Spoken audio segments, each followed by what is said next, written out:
Amiya. Hello, everybody. This is your dream weaving, Spider Mama. Amiya Aranha. Welcome, guys. Hello. Happy Tuesday, isn't it? Mwah. Welcome in. You guys, I'm on kind of a time limit today because I'm going out for steak tonight with Mama and Papa Aranha. So, shut up, chair and mic stand. Oh my god, they're both being annoying. With Mama and Papa Aranha. So, I'm gonna keep this stream to a strict 2 hours, which means, do you have a babysitter for the buckles? No, they can take care. You guys can take care of yourselves. I'm not gonna use silverware. I'm gonna eat it like a wild animal. Yeah, steak dinner. So let me give you guys a hello hug instead of saying hello to everyone today, because I want to make sure I only have 2 hours, so. You look super cute like this. Really, you guys like the short hair with the headband and the glasses and the outfit? And what do you guys think? You look so beautiful with the short hair with glasses combo. Yay! Thank you. Time for speed sewing. That's right. Won't be speed sewing. I'm gonna teach you guys like the very basics, some stuff you need. Cute, really? Yay! Thank you guys so much. I put it together especially. It looks like you're going somewhere and you need to look snazzy. I am and I do. Well, I don't need to look snazzy, and I don't actually look snazzy, just so you guys know. I did flat iron my hair though. You love it? Yay! It's a cute combination. Yay! The breeze. Oh shit! Yay! Gotta go. Ami just went live. Oh my god, you scared me. Don't say that to someone. You're just messing, right? No, the braids are still there. It's just there's no clips. The floof has been tamed. It has been tamed. Yes. The floof is contained, yeah, because it was pretty crazy. You look like the cutest seamstress ever. I am. I think. You guys want to learn about some sewing today? You guys, it is my birthday week, which means I'm just doing a bunch of stuff, whatever I want to do stuff this week. And one of them was just to talk about sewing. No, don't ruffle my freshly fresh hair, my freshly coiffed, you know. Knife pleats. I don't know if I'm gonna be talking about knife pleats, you guys. I'm talking more about mending and stuff today. But of course, if you have any questions, I will be more than happy to address any questions you guys have as they come up. So, let's go on over. Go right on over. Hold on. You need some coffee. I got my coffee right here. Coffee number 2. And it's really good. It's really good. I gotta say. How to reattach a finger. Yeah, stuff like that, really basic stuff. Yes, welcome everyone. Hopefully it's interesting. If it's not interesting, hopefully it's useful. It'll definitely be useful, but it depends on how much you pay attention, Can you sew magical enhancements in a cloth armor? I'm willing to pay. Yes, yeah, I can just send me an email. I think it would be so interesting. Number 2. Number Ari. Let's go over here. Hi guys, look, I put together a special template and everything, and it's different.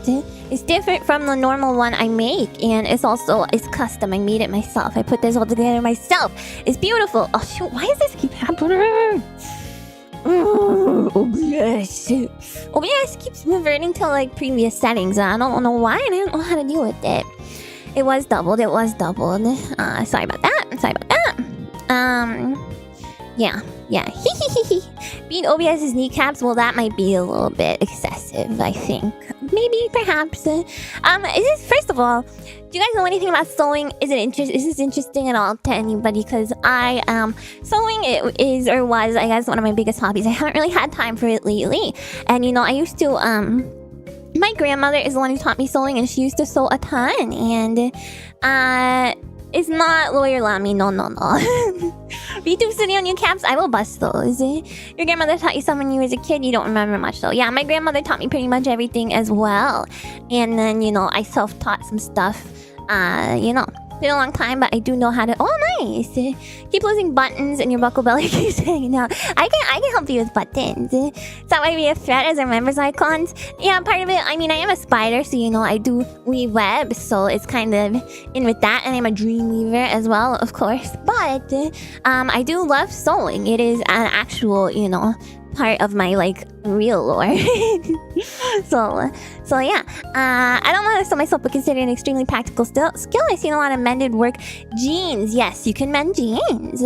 Both my grandmas sew a lot, and I always come to them when my clothes get tears. Yeah, you can just do that, you know. Always, you can, you know, go to your grandparents too, but you know, maybe you want to impress them someday, you know, or you know, there's lots of reasons to learn to sew yourself, because it's cool, and you'll impress the ladies too, I think. You impress the ladies. It only took you 20 years to learn the thimble is a firm surface for pushing the needle and not a shield against poking yourself. Yes. It's both, but it's supposed to be used on the finger that is, really? Probably. You can reattach buttons. Well, that's very, very useful. But it's supposed to be on the finger that is pushing the needle, yes. To get some extra pressure. So, yeah, sewing supplies are always stored in those cookie tins. They can be. I have a proper sewing kit, but will it impress older spies? I will be incredibly impressed, you guys. If you show me something that you've mended yourself, I will be so impressed. Buckles finally learning to stitch unmentionable. Yeah, you can make unmentionables for Dummy Blushy. Yeah. Actually, I think Lupus did that already. I think they posted a picture on Twitter. Put on the learning cap, guys. If I poke my finger, would you put a band-aid on it? Yeah, I do that. Time to tear all my clothes so I can sew them back. Well, you don't need to do that, you know, it'll just happen naturally kind of thing. But yes, this mended tweed jacket. Wow. You mended your mom's coat, she then bought a new coat. Aw. I tore over my jeans with the power hedge trimmers once. Mending them save you having to buy a new pair. Nice, good job, Well, not good job on the first thing, but I haven't had to mend anything in years. I was capable, but not great at it. Okay. Do you already do highs? No highs today because I'm on a little bit of a time limit, and also you just got here, so yeah, welcome everyone, and yeah, I just had a little hug today. All right, let's get started, shall we? Why should you learn how to sew? And here are the best reasons. If you're just learning for mending purposes, these are good reasons, right? So, it's cost effective, okay? Instead of buying a whole new item of clothing, you don't have to do that. You just can repair it. Hopefully, if it's not like a huge... There are some things that are, you know, beyond repair or not worth repairing, and I can talk about that a little bit. But, for example, if you get like a tear in like... Excuse my like bluntness, but if you get a tear in like the crotch of your pants, for example, that is a very high strain and high wear. I know, gasp. And high wear area. So, I wouldn't necessarily recommend mending that because it is most likely, the mend is most likely going to fail sooner than later. You could do it temporarily, but why not just stay on the knee? Because on the knee, you can absolutely do a mend the tear, but I would not in the crotch area. Because I'm specifically talking about the crotch area because it's a high wear, because your thighs rub together, and it's also a high stress area because there's a lot of tension on those. There's 4 seams there, and there's a lot of tension on those seams. So sometimes it's not, and high embarrassment, yeah. If you tear that area, I would just get new pants. Yeah, personally. But it's cost effective, so you don't have to get not everyone's thighs rubbed together. What do you mean? What do you mean, okay? Everything is fixable as long as there's a clothing wall. No, that's not true. All the movement all the time for moving. Yeah, for moving around. So, it's relaxing. I personally like hand sewing and sewing with the machine a lot. I find it very relaxing when everything's going as it should.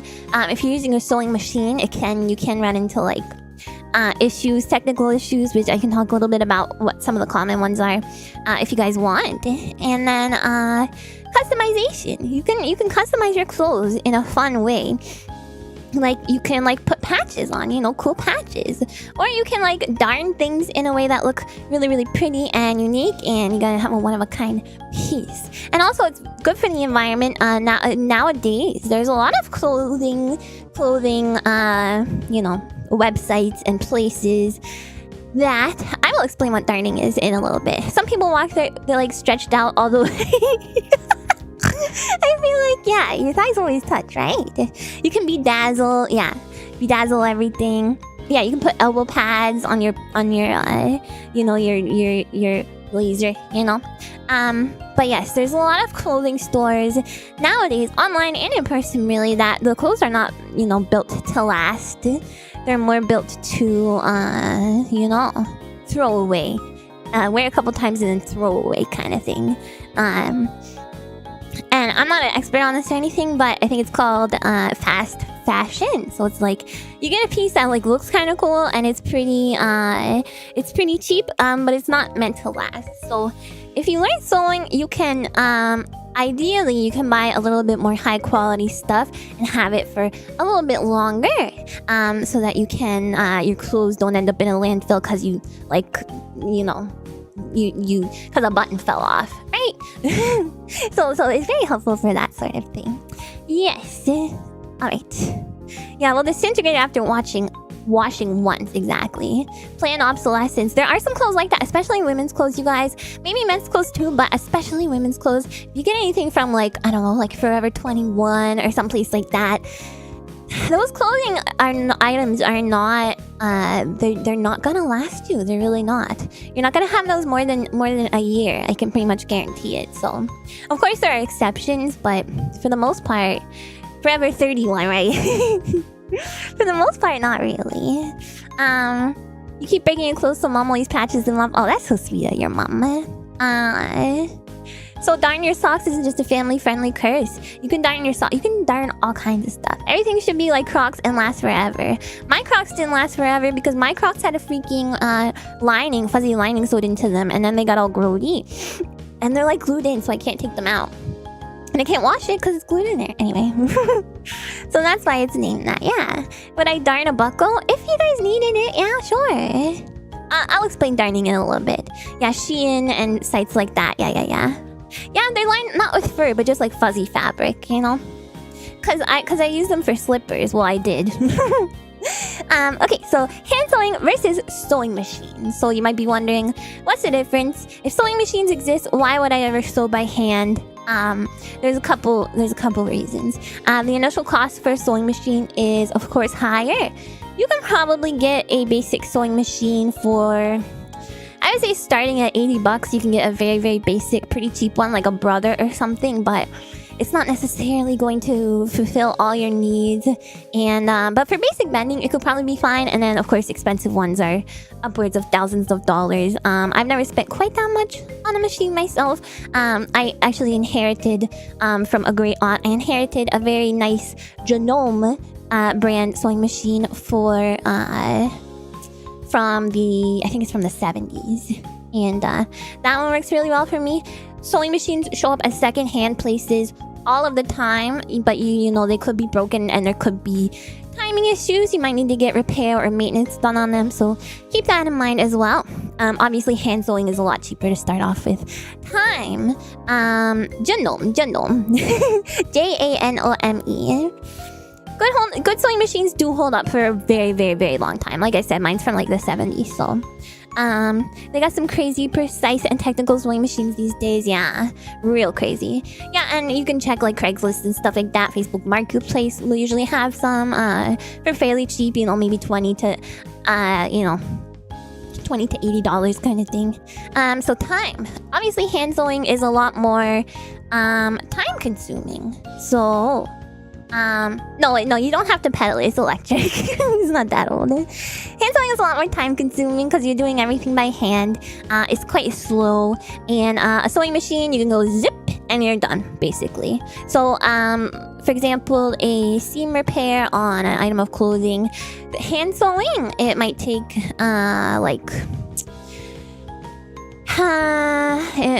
hold on. That's the first time I've gotten like, end of the world, I don't know what this is. Like Japanese apocalypse spam. There you go. Pedal power good in an apocalypse. Though, yeah, I mean, technically, if you need to, you can use a sewing machine without electricity, technically, because they do have the turning wheel on the side. It'd be very annoying, though. So, yes, let's take like a normal seam. You know, maybe, let's say you have a 5-inch ripped seam. That might take, for an experienced hand sewer, that might take 30 minutes hand sewing to repair it. For if you use a sewing machine, it's gonna take like 1 minute, literally 1 minute. So there's definitely a huge difference in the amount of time things take. Learning curve. I think hand sewing is a little bit hand sewing to get really, really good at it. It's like not a steep learning curve, but it can get high at the high end of the curve, right? And then using a sewing machine, the initial learning curve is pretty steep, but once you know how to do it, you kind of know how to use it. So that's another thing. Durability, generally speaking, the way sewing machines work, sewing machine basically like makes a knot in every stitch, so it's going to be a lot more durable than hand sewing. And also the tension is going to be more even, so it's going to be less likely for the thread to snap, type of thing. It's going to be more uniform too, which can also cause problems with durability. Hand sewing is easy to learn, hard to master. Yeah, that sort of thing. I'm talking so fast, so apologies. Goes back to drinking. I know, that was freaky, right? I don't know much about sewing or sewing machines, but the sound they make soothes me and reminds me of my childhood. Yeah, I do like the sound of a sewing machine as well. They can get pretty loud, but and then you have portability. Usually sewing machines are not very portable, but a small sewing kit, hand sewing kit, you can bring around with you wherever you want, so you can never have an emergency wardrobe malfunction. Now, I think it's good to learn both of them at some point, but you know, if you want to do basic mending, maybe start off with hand sewing. I'm so excited by it's not knitting, but it's sewing. But yes, I am excited. Being uniform causes problems with durability. Yes, because if your stitches are different length, it's going to be different tension, different amounts of tension on different parts of the stitch. So, and I do have an animation a little bit later to show you guys how sewing machines make those knots, but there will be a different amount of tension, different amount of pressure on the different parts of the stitches. Your corset piercing seems more relevant. Yeah, it's relevant, you know, that's what I'm saying. Like, I think, like, you know, I don't talk about this stuff enough because it is, you know, part of my lore and my IRL lore as well. Yeah, an animation. I will separate knitting, crochet, and sewing in my head, I promise. Yeah, they're different. Knitting and crocheting are kind of close, though. This lesson is so hard already. Alright, then. Let's go next. So, getting started with hand sewing. Here are some things you're going to need and some things that are ideal to have, but not entirely necessary. It's good to have a needle, of course. A set of needles. You can get a set like this for fairly cheap. Lots of different size needles in there. Your mom still has a sewing machine your great-great-aunt took her with across the Andes. Whoa! Must have been a nuisance to transport. Yeah, the older machines are very heavy, very heavy. Like, the one I have is probably, like, I mean, it's made out of metal instead of plastic, like the newer ones. Most of them, so it's probably, like, 25 pounds, I feel like. You should start setting up behind McDonald's. No, you guys can do it. You can do it. So, you need thread. Get a good quality thread. There are kits that come with thread. I don't recommend using the thread that comes with those unless it's an emergency. This is, I think this, I can't see it, but I'm pretty sure I chose a picture of Coats brand thread. It's all-purpose thread. Some are cotton, some are polyester. You can use whichever. And then scissors. You ideally want fabric scissors and a little pair of embroidery scissors to snip the threads. Heavy, but you probably never need to replace it. Yeah, just need to get some maintenance every once in a while. How to sew. That's right. You're gonna want a measuring tape, probably. I guess it's not entirely necessary, but I would be very sad without my measuring tape. And then tailor's wax. Tailor's wax can do a couple things. It can make the tip of your thread not fray, so that it's easier to thread through a needle. And then also, if you run your thread through it as you're hand sewing, it's less likely to, the thread is less likely to knot up, and you're less likely to have to cut it and like start over, you know. Your aunt has one of those yield foot pile sewing machines. Kind of want to try it someday. Those are cool. I have never actually.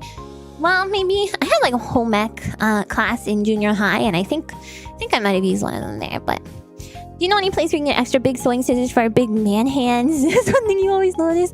Well, these ones are embroidery scissors specifically, so they're a lot smaller. They're meant to just have your 2 fingers in there. Actual sewing scissors are like fabric scissors are a lot larger. You can use, the thing is, you can really use any pair of good quality scissors to cut fabric and to cut thread and stuff.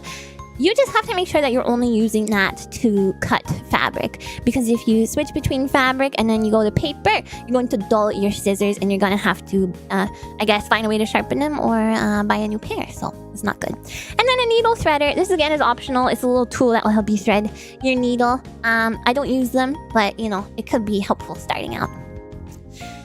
So, you can start by purchasing a sewing kit. A lot of these sewing kits are very cheap, and they will have most of the things you need to do very, very basic repairs. I've always thought about trying to use my kitchen knife sharpener on scissors, but I've thought better of it. I have actually tried that, and if the scissors are like totally hopeless, it doesn't hurt. I don't know. It helps a little bit, but not for like that long. So, so you gotta, yeah. It's $3 versus $7. Oh, I have this instinct, you guys. I can't not type. I took it out of the $3 one, but I forgot to take it out of the $7 one. The tomato cushions for all your needles. That's just a pin cushion. You can get a tomato one, or you can get any kind of pin cushion you want. The tomato ones are nice because they have a little like small tomato attached to it, and it's filled with sand. And there's some of them have a little small tomato attached to it, and they're filled with sand. And those are for sharpening your sewing needles and your pins. So you can go poke in there a couple of times, and it'll sharpen. I do think about you guys all the time. This is what I've been saying. Okay, this is just like instinctual now. So for around $3 on Amazon, you can get this kind of sewing kit. It comes with a crappy pair of scissors. Ditch those scissors. It comes with some crappy thread. Ditch that thread unless it's an emergency. The needles and stuff will be fine. It comes with a thimble. It comes with a needle threader and some safety pins, and it even comes with some snaps and buttons. So good for basic repairs. Buckles. And then for around $7, you can get a more robust one. This one has, it's not in this picture, but this one has thread. It looks better quality thread to me. It has a pair of nippers to nip your threads. It has needles. It has a measuring tape. It has a needle threader. And this one has, again, it's not showing, but it has pins and stuff too. So you can get a pretty basic kit for not a lot of money.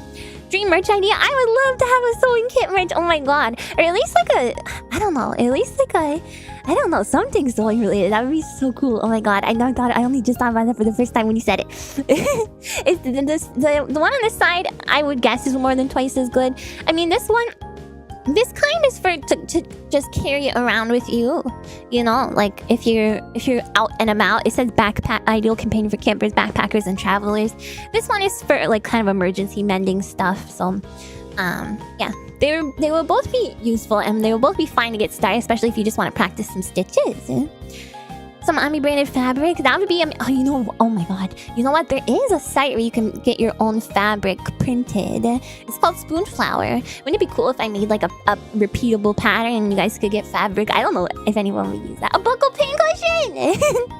You know how they have those little Christmas ornament sewing kits? Well, I don't know if I'm familiar with those, no. But you're saying I should have one. A buckle pin cushion is an adorable idea. Oh my god, I might try and make one. So yeah, those are the hand sewing kits you can get. And you can slowly upgrade your kit as well.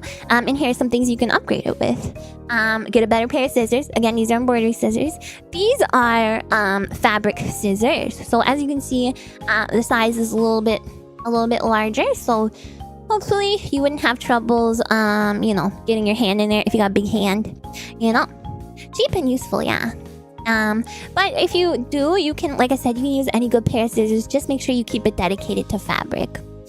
It's an orb that comes with yarn, and you knit the yarn around the orb with instructions. Could be about, oh, that's so cute. That is knitting, no, but that is so cute.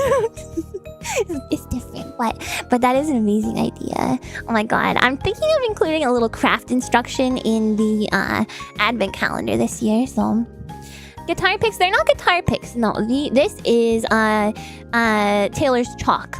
So I'll tell you what that does in a sec. But better thread, this is all-purpose Coates & Clark brand thread. I love Coates. And then this is a measuring tape that is, you pull it out and it can retract when you press the button in the middle here. And also it is made of fiberglass, so it's very high quality, very durable. Oh, shark bait! Ooh ha ha! Thanks for renewing your membership. Thank you. Thank you so much. No, not Taylor a man. Taylor like the profession, you know. You have that and more, and a Singer Treadle machine from 1920. How do you like using that?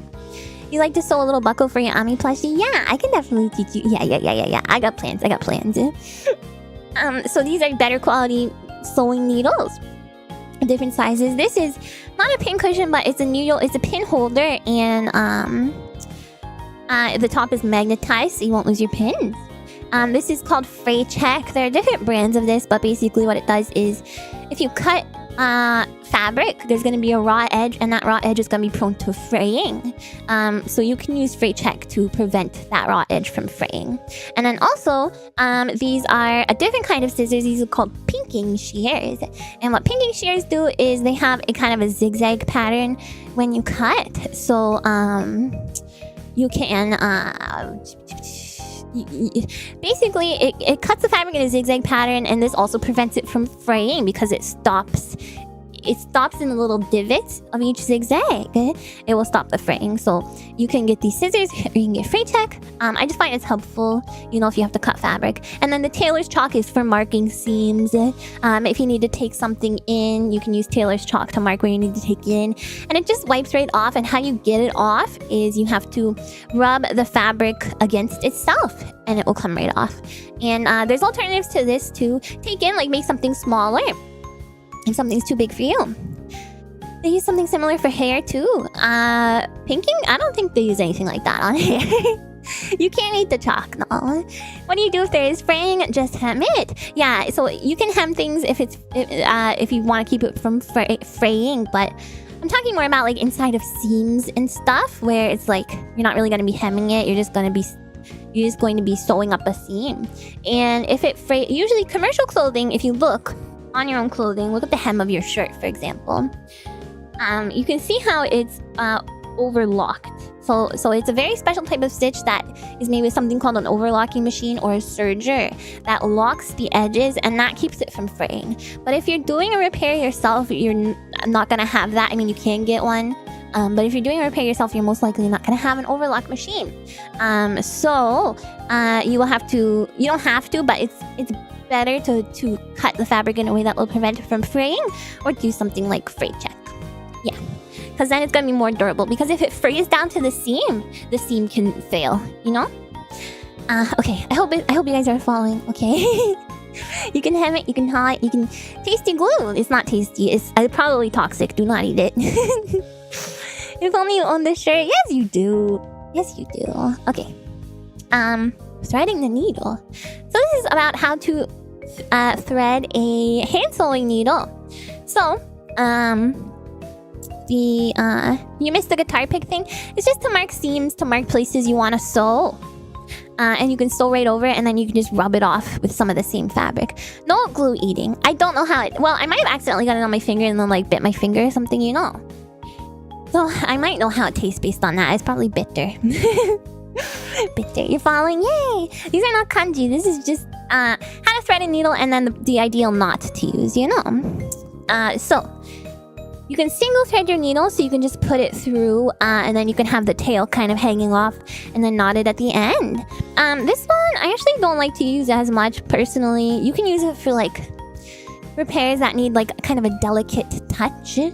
And I don't really like to use it just because I find this end always comes loose pretty easily, which is annoying because then it's hard to continue where you left off, you know. Or you can double thread things. This is what I normally do. Basically, you thread it through the needle, and then you have it like, you know, folded in half, and then you knot to the two ends together. And the ideal way to do this knot to secure your thread is a double overhand knot. So you know, if you're just making a knot in something, it's just like a normal knot. It's called an overhand knot. So basically you're taking something and then you're like making a loop, and then you're putting the thing, the rope or whatever, under that loop. So instead of just doing that once, you're going to loop it around twice. And then once you do that, you'll have a lot more of a secure knot. And because if the knots are too small, what can sometimes happen is if you're doing like if you're sewing a woven fabric, which I will explain what that is in a bit, but if you're sewing a woven fabric, sometimes the space between the weave can be kind of large. So the knot, if it's too small, can actually go right through the fabric. You've used it before? It's a great knot, especially for sewing. Like sewing, like fishing, yeah. I think it is valuable knowledge, yeah. So, you can use a threader as well to thread the needle. So these things, if you might have seen them before and been like, what the heck is that? Those come with sewing kits, usually the smaller ones I showed you before. Basically, it's just a little piece of metal with another, like a metal wire bit on the other end. And it's used to thread a needle. So you put the thread through the wide like flexible eye of the needle threader, right? And then you put that flexible wire through the sewing needle. And then you use that to pull the thread through the needle so that you don't have to kind of like go really, really close to your face and like lick the thread, you know, and then go and then like try and thread the needle, you know, manually, I guess is the way to say it. They do help a lot, yeah. Your mom always asks you to put the yeah, it's because, you know, if your hands are not steady, it can be difficult, right? You found one of these and thrown it away because you didn't know what it was. Sorry, Mom. I mean, your mom might not use them. I don't use them because I just know how to, like, I'm just good at it. So I personally don't use them, but think how long people fiddle with needle and thread before someone thought of that. Yeah, it's definitely great if you're older and you have less steady hands. I'm a young peach. Okay, so I need not use a needle thread. I'm experienced. And using a machine. So using a machine is a little bit different, you guys, than hand sewing, of course. There are many different types of brands you can get a sewing machine from. Singer is a classic. They've been making sewing machines for years and years and years. Brother is the company that also makes printers. They're a good budget option. You can get really cheap Brothers. And then Genome is my preferred brand. I have the older Genome from they make printers, you know.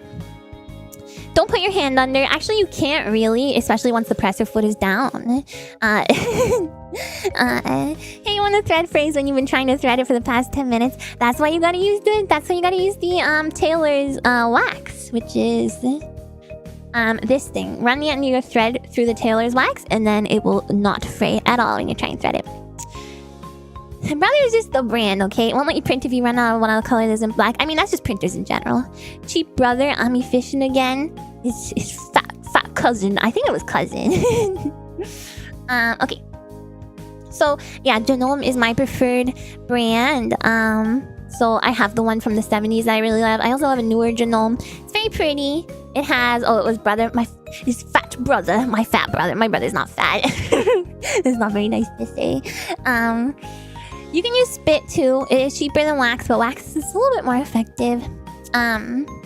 Modern singers are good. It's just, it depends on the price point you go.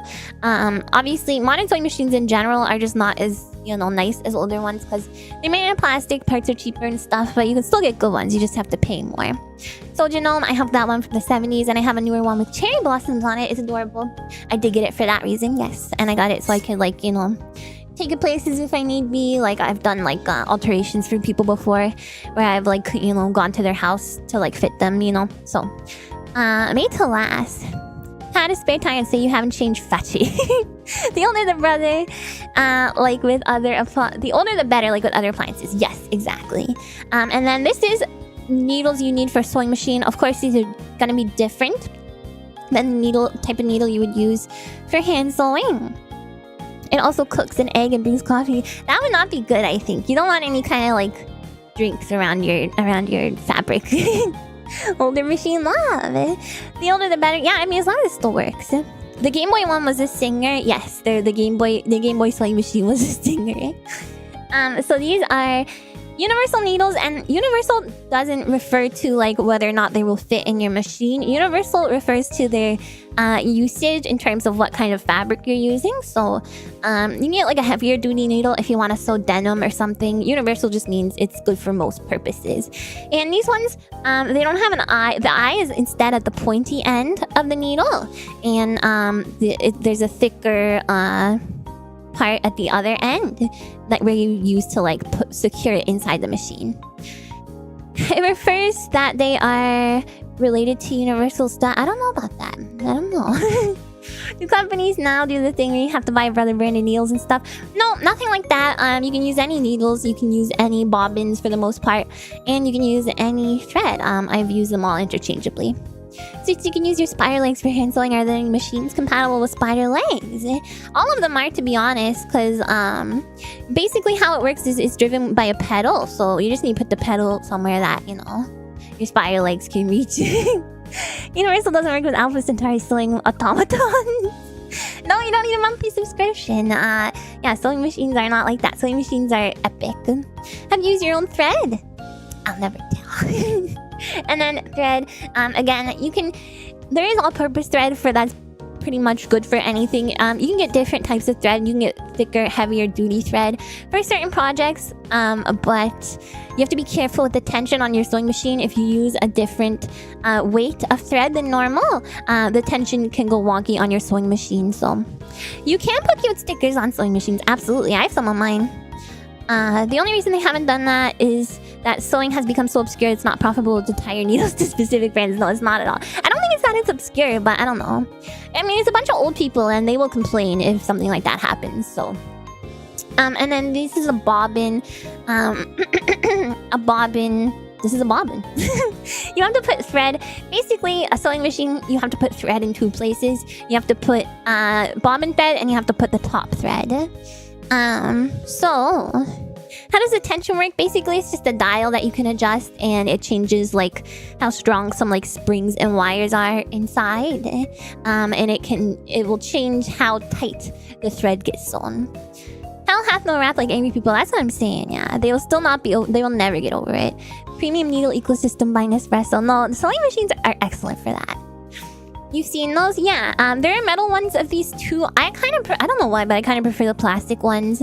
Some machines will only use metal ones and some machines will only use plastic ones. But again, they are interchangeable. You can just buy any. Usually you don't need... I've never come across a machine where you need a specific kind of bobbin. So is a bobbin just a small pulley? Really, it's just a small spool of thread. And you have to thread it yourself. There is a way to thread them on sewing machines. Basically there's a thing at the top. This little, it's kind of hard to see, but this little thing right here, this little stick, you put the empty bobbin on that. I will show you in a minute, and you thread some of the thread around it, and then you can push this, you can toggle it to this side, and then your pedal, instead of driving this needle and the feeder dogs for the sewing machine, it will instead make this spin. So it will automatically wind your bobbin for you. Very, very helpful, so you don't have to do it by hand. Threading a machine. Every machine can be a little bit different in terms of how it's threaded. So, but basically what's going to happen is you have a thread up top. Your thread has to be put on... It can't just be put on any which way. The thread has to come from the thread has to come from like the back of the spool, like the letter P instead of the letter Q. You know? Do you understand what I'm saying? I should have drawn this, but it can't come from the front of the spool when it's spinning off. And then there will be a piece of metal that it hooks behind here. Then it goes under here. This is your tension wheel. It goes under here inside the machine, and there will be another piece of metal it hooks on here. And then you bring it down, and then it will go behind another little piece of metal right above the needle. And then you have to thread it through the eye of the needle at the end of the needle. Like a clockwise, yes, it has to be counter. The thread has to be coming from counterclockwise, not from clockwise way. You get it? You understand? Nice. Nice. The diagrams really help. Yeah. And then this is So this might vary slightly depending on your machine.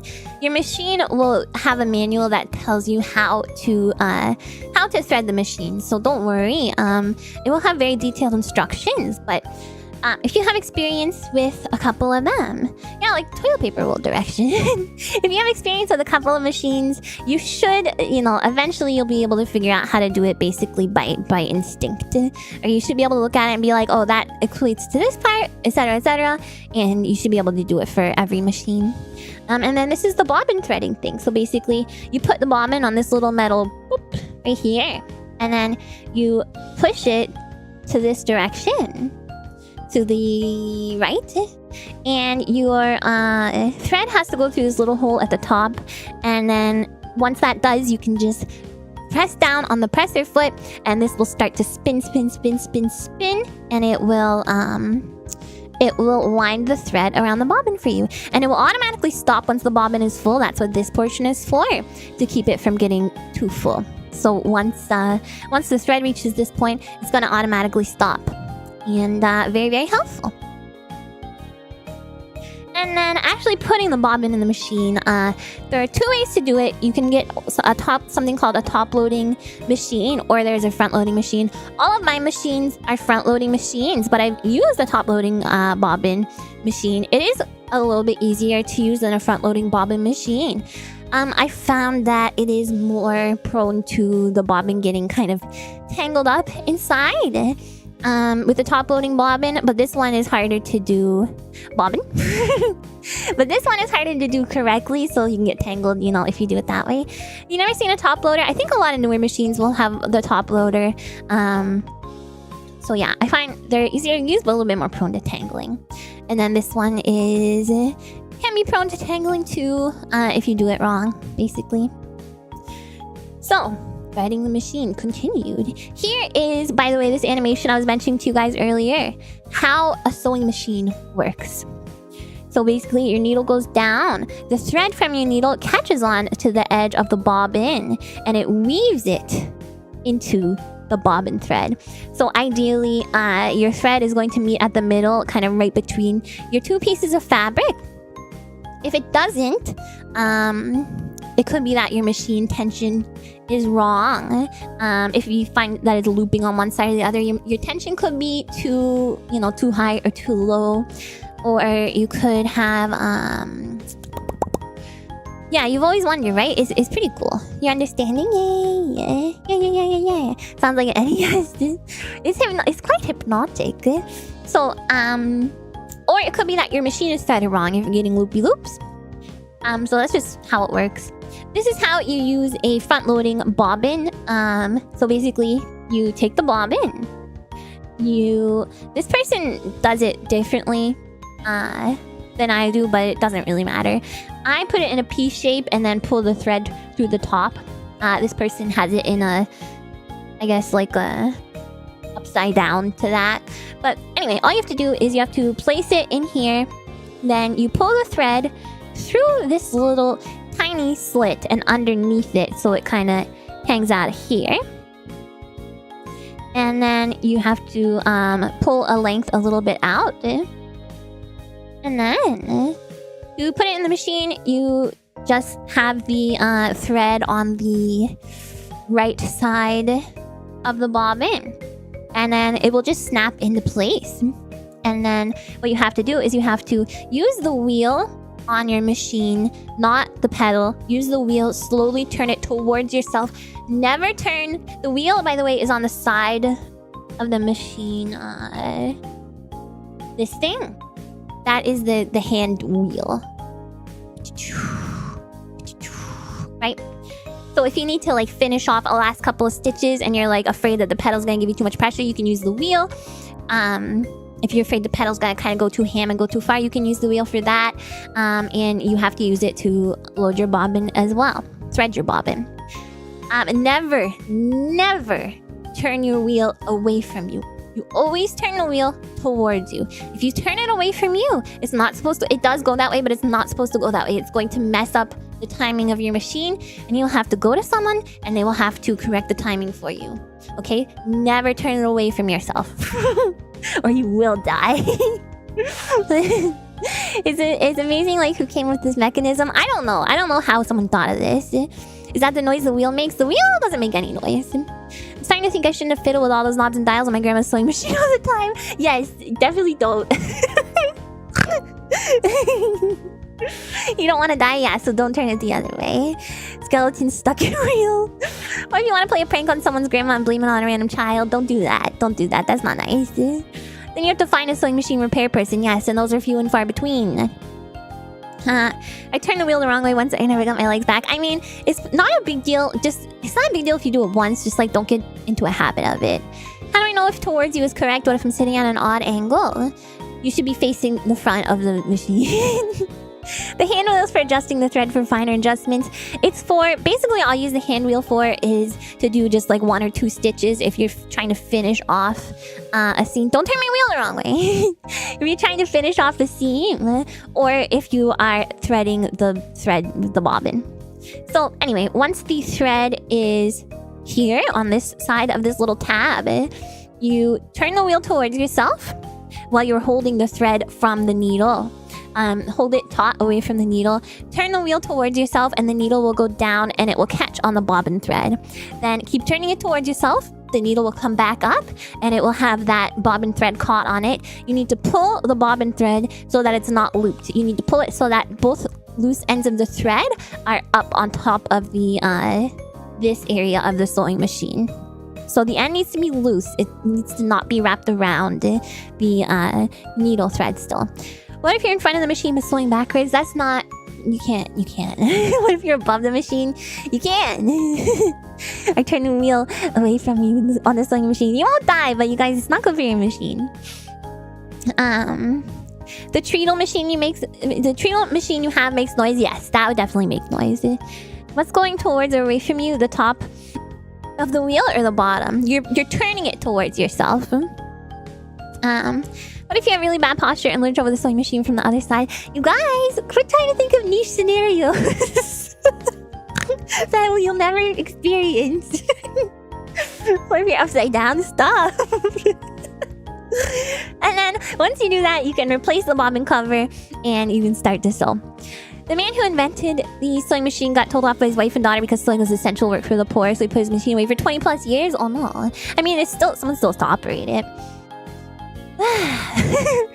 Don't force magical things to happen, you guys. And this is how to thread the top loading bobbin. A lot easier. You just you take the bobbin in this P shape. You take the little plastic cover off. You place it in the bobbin holder. And there's a little tiny. It's hard to see, but there's a little tiny like bit of metal that you have to kind of thread the bobbin thread under, so you can just pull the thread this way and it'll go under. And then you replace the lid and then you just do the same thing as you did before. Put the cover back on, turn the wheel towards you until it dips down and then picks the bobbin thread up. And then once it comes back up, you pull out that bobbin thread and you make sure the end is loose. Okay. But your machine will have all of these instructions in the manual, so you don't have to worry about remembering this stuff. You'll probably have to refer to it the first couple times you use it, and then it'll become second nature.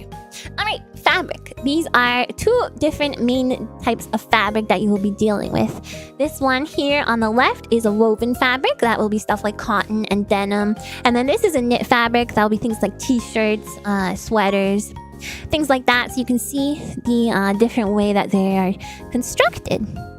So this one's woven, over under, over under, over under, and this one is knitted, which this is like machine knitting, you know. Manuals are still a thing, yeah, and you can use, if you have an old sewing machine, you can most likely find a manual for your model online. You can sew knitted fabric, yes. Hand knitted things is not the best idea to sew them, but knitted fabric, like commercially produced fabric, you can.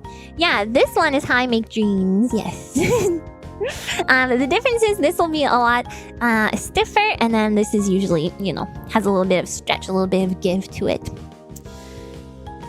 Okay, so different types of stitches. Please enjoy my terrible diagrams I made in Microsoft Paint. You know, fun names for fabric types like defilade and enfill. There are tons of fun names for fabric. There's chiffon, there is, you know, spandex, there is jumbo spandex, you have fleece, there's flannel, there's denim, there's cotton, there's quilter's cotton, there's polyester, there's silk, there's satin, there's all kinds of different stuff. These are the two basic categorizations, I guess. Spider silk, that's right. The true artist tool, Microsoft Paint. So, here are the different types of stitches you will need to do the mending, the type of mending that I'm going to talk about today.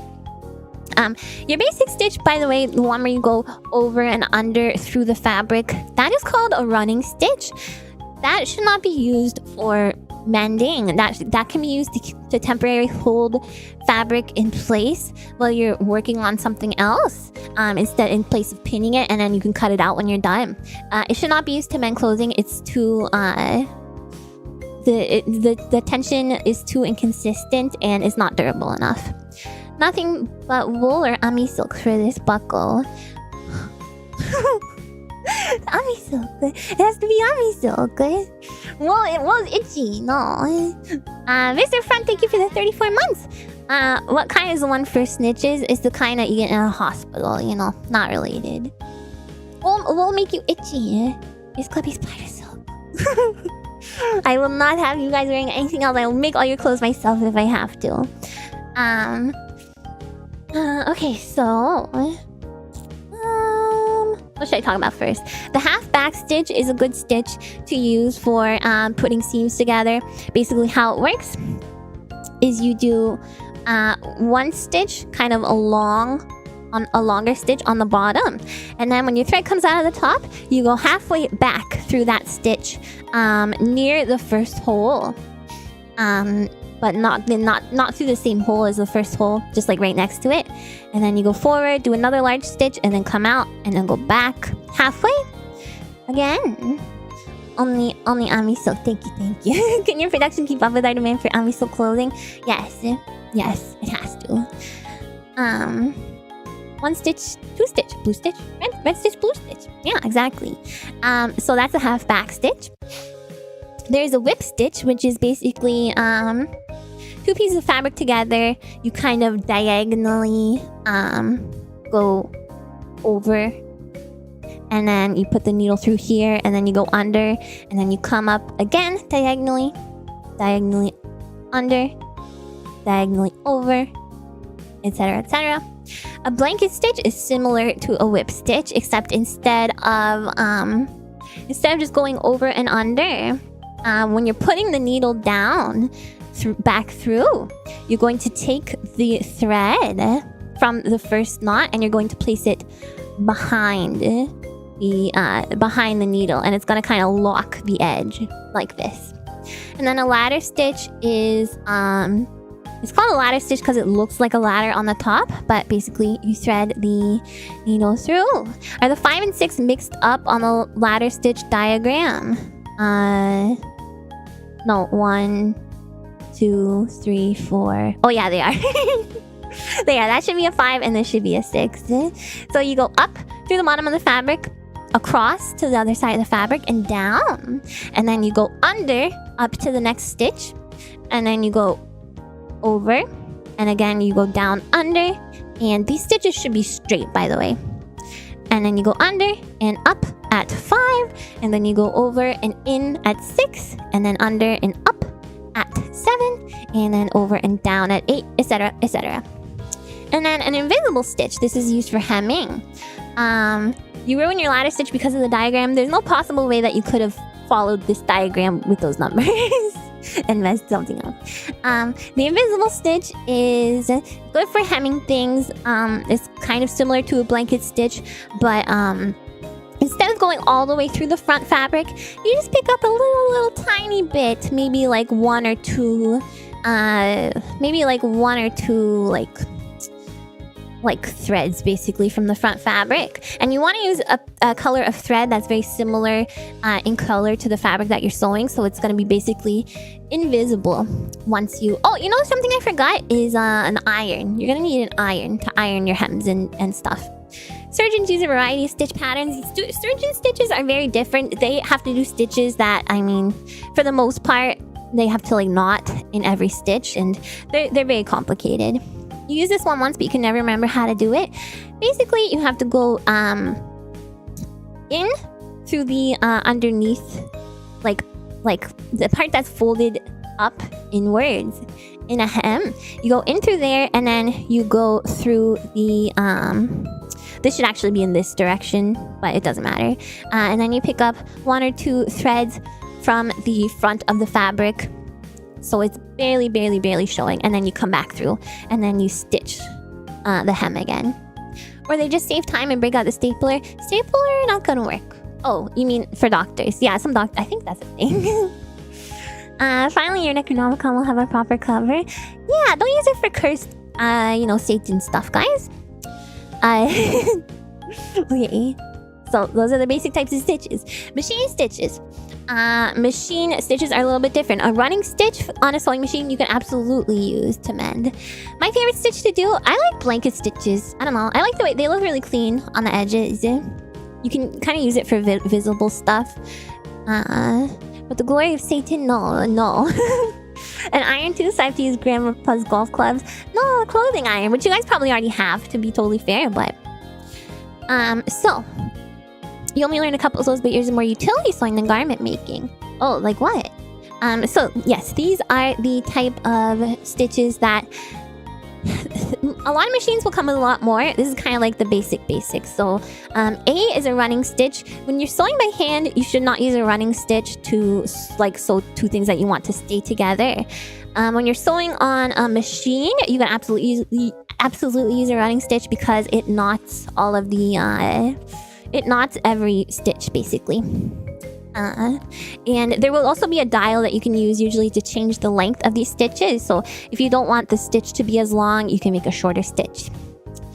They're not sine waves, no, they're beautiful stitches. A lot of machines seem to come with that diagram right on them. Must be very... Yeah, usually this will be printed on the machine.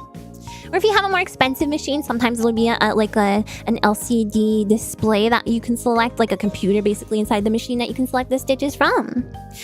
And then B through H are zigzag stitches. So these are appropriate if you are sewing a knit fabric. These will allow you to keep some stretch in your seams. Quite fancy, yes. Also, you can also use B and D probably to seal edges for like if you want to keep something from fraying, you could use a zigzag stitch on the edge of your fabric. Buckles don't even know what they're making their Necronomicon for. Well, don't make it then. Like closing a hole in something or just joining pieces together for like a big sheet. Yes, although I wouldn't really join pieces of fabric together with a zigzag stitch because it's not really going to... You shouldn't really join 2 ends of fabric together in general for the most part. There are exceptions, but it's usually going to cause too much tension on that raw edge of the fabric and it's going to fray eventually, which will make the stitching fail. These are all on the machine, yep. They should call stretchier stitches winter stitches. No, it's just ones you use on stretchy fabric. Funny human leather bound book will surely impress on me. You guys stop sewing Necronomicons. You guys have to make clothes. Fix your clothes. So yes, because there is basically this like empty kind of space where there's no stitch in between, like in the middle of the stitch, this will allow your fabric to still have some stretch. The zigzag shape does that too. So these are all similar for that purpose. And then these A could be used for... I think this might be with a double needle. I've never had a machine with stitches like this, but the rest of them are pretty much decorative, aside from a few, for example... oh, these can also be used for invisible hems as well. For example, no, I think they're mostly decorative. And then every machine pretty much has a function for sewing a buttonhole. So usually it'll be a set of a couple different stitches. So usually there'll be 1 stitch to make the top one stitch to make the left side going down, then another stitch you have to change it to a different stitch to make the bottom, and then you change it to a fourth stitch and it will go back up and make the right hand side of the buttonhole. And then once that's done, you don't make the hole beforehand, you have to make it after the sewing is done. You take a seam ripper and you go in the middle of the fabric. This stream reminds me of your old job. You used to work at a fabric. Oh, really? That was always like one of my dream jobs. I always applied. They never hired me. There's no pentagram stitch. You're wondering how buttons work? Yeah, I will teach you guys about hand sewing buttons too. So a tailor's knot. This is how. Once you've finished your mending or your sewing or whatever you do, you have to knot it off. So there are two ways to do this. There's one way where you kind of like hold the needle at the very last stitch. You kind of tie a knot around it and then you pull the needle out, and that will give you a knot very, very close to your fabric. This is the one I like to do, the second one, and it's hard to explain, so we can watch this video really quick. My favorite. So you go under the previous stitch, and then you put your thread under the loop that gets created by that. And then you pull that tight. And then you go under the loop that's created with that. And then you go inside of this loop that gets created there. And you pull it one final time. And that's going to be a very, very secure knot for any kind of mending you do. Very easy. And that's my preferred method. This one I don't find as secure, and it's kind of hard to get to. Even with this method, it's kind of hard to make sure it's flush to the fabric. This method will always be flush to the fabric. You need to remember this one. Yeah, this is, I don't know what it's called. Just search for finishing knot, and this video will come up. It's by Shuryani. Very good finishing finishing knot. Alright. Sewing a button. I think a lot of you guys are going to run into a problem with buttons on your clothes and needing to replace them. Make the patch stronger than the rest of the clothing. It definitely won't be, because commercially sewn clothing is sewn with like a running stitch and then also serged on the edges, so it's not going to be as secure, but you'll just go to the timestamp, or you could do that, yeah. What does what mean? I'm not saying you guys are fat and you're going to be popping buttons, but buttons are very prone to falling off. It doesn't matter. It's not because you're bellies, you guys. It's just because buttons are very... Listen, this is why they give you an extra button along with some extra thread on it. If you get a nice shirt, like a dress shirt, it will often come, you've probably seen it, with an extra button attached to the tag. That's why, because they fall off. They just do. They're not going to be there forever. We have impressive pecs and we'll pop buttons. Right, it's because you're built in. Yeah, so buttons can just, fall off. It's just a thing. So there's a couple different types of buttons. The most common ones are these buttons with the holes in them, or a shank button, which kind of has the it has a shank at the back. Is what it's called. Gonna need to come back to stream every Friday. No, if it's happening that much, you need to size up, you guys. When your buttons came off your shorts and you're skinny as heck, yeah, no, it can happen. You're small off because you're chubby? Well, mine don't. Are you gonna teach us how to sew buttons over people's eyes like the other mother in Coraline? No, I'm your first mother. I'm not your other mother. I also don't have another mother. Except your real mother. Blow drying your hair. I'm keeping it clean. Oh, thank you. Thank you, Ryko Dryer. I don't think it has anything to do with keeping your hair clean, though. Okay, so here's how you sew a shank button. It's pretty easy. Basically, you're just going to put the thread through the back of the fabric to the front. You're going to thread it through the hole in the back of the shank button, and you're going to put it back down into the fabric. And then you're just going to repeat this probably like, I don't know, like 10 times. So that's really, really secure. And then once you've done that like 10 times, the back of your fabric is going to look like this. It's going to have all these little loops. They'll be closer together, but yeah, question. They'll be closer together, but then you can use your thread to go under these loops. And then you can finish it off with the tailor's knot that I showed you before. Very, very simple. Thanks for explaining. When did you draw all these diagrams? This afternoon. This afternoon. Why would you shank button? What did button ever do? You guys, it's just a type of button it's called. I think it's also called... I think there's another name for it.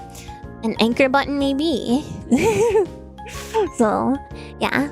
So So that's why they're pretty basic. Some of them I stole from the internet though, like this one. A hold button. So if your button has holes in it, it's much the same thing, just instead of threading it through the little eye at the other side of the button, you're gonna be threading it through the holes itself. You're gonna want to go into like a kind of like a zigzag motion, like across. Crisscross, you can do other ways. I think crisscross is probably the smartest and looks the best and is pretty standard in terms of matching the other buttons that will be on your clothing. So I would always do the crisscross. And then they actually put a toothpick through into the center, and what this does is buttons have to have a little space. I'm done with your hair. I'll dry and clean. Thank you, Raiko Dryer. Buttons need to have a little bit of space underneath them so that you can actually put it through the buttonhole. Otherwise, there's not going to be enough space to put it through the buttonhole. So that's what this putting this toothpick in here does. It keeps a little bit of extra space in there, so you can have that spacing, so you can actually it's not too tight to put it in the buttonhole. And then once you've done this, I would say maybe 5 times, you want to come back up through the other side of the fabric underneath the button, and you're gonna want to wrap it around a couple times. And that maybe like 3 times, and that'll keep it pretty secure. And then you're gonna want to go back down inside and again secure it with a tailor's knot, and you will be able to have a very, very secure button. And obviously take your toothpick out. It's gonna be a little loose when you do that. This is one of those skills pretty much everyone could make use of eventually if they learned. Yeah, I mean, is this making sense to you guys? Like, I know I'm not going into very much detail, but I feel like, you know, I've explained how to thread the needle, and I've explained how to do the tailor's knot. And then once you know that, I mean, it's pretty much just looking at diagrams until you learn how to do something off by heart. Hey, Ami, love you guys. Thank you so much for listening to me talk about sewing. This is silly. This is silly. It feels like a lot of detail. It is, because this thing is better. This type of thing is better to watch like a video of, because it's something that's hard to explain in diagrams, but it's really not difficult to do. You're just going up through the fabric, through the hole of the button, and then down, and then up through the hole of the button, and then back down. Do that a couple times, and then whoa.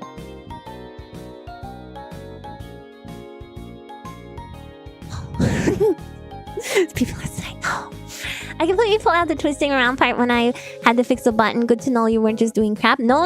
It's helpful. It's not totally necessary, but this music is my background music. It's not totally necessary to do, but it's a nice extra step to keep things extra secure. Do they want to learn about sewing too? I don't know. Don't listen to me. I've done camping and can make sense of the knots and connect that to sewing. I'm liking this. Sturdy fabrics are all the different intents and types. That's right. Alright. So, patching. You got a hole in your clothing. Specifically, you got a hole in your jeans in this case. And you want to patch some stuff. There are a couple ways to do it. I don't always recommend patching because depending on what spot it's in, it can just look kind of awkward to patch something. Like if it's like, I don't know, if it's like smack dab in the middle of your thigh or whatever, then that could look cute. If it's like near your crotch, then you have like a hard patch near your crotch, and then that's maybe a little bit weird. Maybe a little bit weird. Sometimes you just need an older version. The heart is Amicore. You can make a buckle patch, you could. Here's some type of stitches you can use for patches. Basically, you just have to choose a like fabric. And when I say like, I mean alike. So it has to be similar in texture, it has to be similar in weight, and it has to be, if it's a, I mean, you wouldn't really patch knit fabric anyway, so you want it to be a woven fabric to match with the, with your fabric of whatever you're patching. Says the girl with a spider web near her. Well, what? What is mine? Near her. Oh wait, I see. I thought you were talking about my literal web. That's a tattoo. Okay, that's different. Windows, I don't need a patch right now. Yeah, you gotta delay it until tomorrow. Uses denim on my flannel shirt. That's fine because flannel is a woven fabric, so it would be fine. It's just a little bit thicker, so it might just drape weird is the only thing. It's still gonna work, you know. So This person used a blanket stitch to, these are the hand sewing stitches that they use. So a blanket stitch on one side, a whip stitch on the other, and a half back stitch. I would recommend a half back stitch for denim. I would recommend something like a blanket stitch or a whip stitch just to make sure those edges are a little bit sealed in. And then this is done with a machine. So there's a tight zigzag stitch, and how you make a tight zigzag stitch is you adjust the stitch length on your machine. If it's shorter, the zigzag stitch will be tighter and less wide. And then this person used a long zigzag stitch here, and they went over it a couple times. And they also combined a zigzag stitch with a straight stitch on the other side, which looks pretty neat, but it can be hard around some of these curves. So you can definitely just use a zigzag stitch if you would like to secure a patch using a machine. And then you can also get these, it's an iron-on patch. So basically, these type of patch have adhesive on the back, and you just put it over the hole, and then you iron it onto your clothing. It's not going to be as... If you have a small hole that you want to cover up and just make it look cool, you can definitely use this. It's not going to be as durable as sewing one on, obviously. You can iron one on, and then you can use just a, a tacking stitch to secure it additionally, so that if you need to wash it and if there's too much heat on it, it's not going to come, the adhesive's not going to like come undone, and it's not going to fall off in the dryer or the washer or whatever. These different stitch types sound like fighting game terms. Whip stitch, blanket stitch, half back stitch. You can analyze other pants to patch pants poorly. I like patches too, but again, it depends on the spot that it's in. We have an alien one and alien out. The Great Wave Off book will be out. Oh yeah, it is hook size Great Wave Off Kanagawa. Gotta get some lunch. Enjoy! Alright, so that is patching. And then seam mending. Sometimes if your stitch on the seam of your clothing, which is basically it's joining two pieces of fabric together, it's a groove select. You use the iron patches to fix massive holes in your trouser knee. I wasn't sure if I'd done it right, so I patched it outside and in. Yeah, I mean, that would definitely make it more secure. It's just, it can come off. It's just not quite as durable, but that is what they're for. So let's say, if you're wearing a t-shirt and you look inside, you can see where two pieces of fabric are kind of joined together, with the right sides facing each other to make the seam, So, you can repair that in, I would generally do two main ways. If it's a very small... Oh, Claudio, thank you so much for joining the membership. Thank you. Appreciate that. Is there buckle patch merch? No, there's a buckle enamel pin, though, that you can get. Every time Ami goes, so... I'm sorry. There are two main ways to do this. This one, the commercial look one, this uses a ladder stitch. I would mostly do this on small seam rips. It looks a little bit nicer. Also, if you have something like a pillowcase and you don't have access to the inside, you can't turn it inside out, this is also good because you don't need to turn it inside out to do it. It'll look a little bit neater because the stitches are going to be... it's essentially stitched similar to a way that a machine would stitch something. So it's going to look a lot more similar to a machine stitch. And then this one is a half back stitch, which I described earlier. So basically you make a big stitch on the bottom, and then you come out the top, and then you go halfway back, like through the middle of that first big stitch, and then you go back to the bottom, and then you go, halfway past that one, and then you go back in next to the previous stitch, etc, etc. That's a cute outfit combo. Thank you. Thank you. I feel so cute today and smart too. So that is what I would use if you have a seam that's ripped open. It's gonna be different if your seam is ripped open because of strain and the fabric itself is ripped. That's gonna be different. In that case, that can be very, very difficult to repair if you don't have extra space. So let's say there's a rip right here, right next to the stitch. You're going to have to go in further than that rip, and you're going to have to stitch further in. Now, if you don't have room if your clothes are not very roomy, this might result in your clothes not fitting you anymore. So you have to be very, very careful if the fabric rips. Sometimes that type of repair is not exactly recommended. But this type of damage is a lot more common in my experience than the fabric just ripping. The half back is what you try to do for Ami plushie bloomers. Yeah, it's very, very, very secure. It's like never gonna come undone. Unless it gets cut somewhere in the middle. And this is darning. You guys asked about darning earlier. This is a mending method for knit fabrics. So, it is time consuming. It's time consuming. It's a little difficult, but it is very effective. Gosh darn. You play something I play Pokemon Go every day. Yeah, crotch holes are they're mother meower, you know, it's not, you cannot always repair those. So, for darning, what you want to do is so they call this a warp stitch. This is just the direction of the stitch. So you're doing a running stitch, starting kind of outside of the perimeter of the hole. So it's basically in, out, in, out, in, out, in, out, in, out, in, out, in, out, in, out, in, out, in, out, in, out, in, out. Knitting in general is time consuming. Yes, this is not knitting though. This is weaving, but it's weaving with thread. It's darning. So once you've done that all one way, and then you have to go across the hole. And make sure it's not too tight. You don't want your hole to be... You don't want the hole in the clothing to be puckering at all.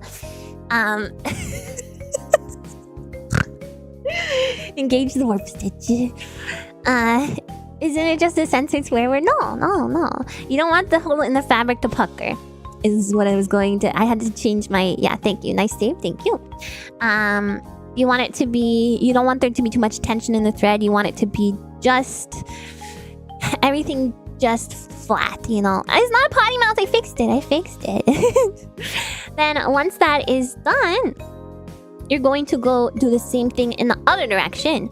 But when you get to the point where the hole is, you're going to weave the needle under the first thread, over the second, under the first thread, over the second, under the first thread, over the second.